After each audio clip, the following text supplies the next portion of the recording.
Where does the name for Oakenholt come from? So today I'm on the edge of a Flint, a town in Flintshire, in a place called Oakenholt.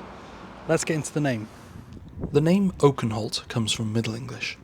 Oaken means oaks, from the Old English oak ultimately, and holt means woods. The area's history is closely tied to milling. Oakenholt Mill stood on the Lead Brook, where the paper mill now stands. Originally a water-powered corn mill, it was later demolished and replaced by the Oakenholt paper mill in 1870.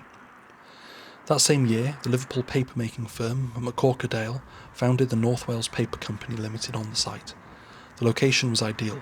There was an abundant water supply, and the Chester and Holyhead Railway ran close by too. Production began in 1871, using straw and esparto, a tough Mediterranean grass, as raw materials. These were soon replaced by chemical wood pulp, which became the industry standard. By 1880, a second paper machine was added, and in 1891 the company built its own caustic soda plant, as buying it on the open market had become too expensive.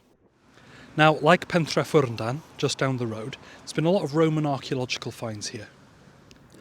Excavations on the site revealed traces of a Roman road, suggesting this area was an extension of the Roman settlement at Pentrefyrndan.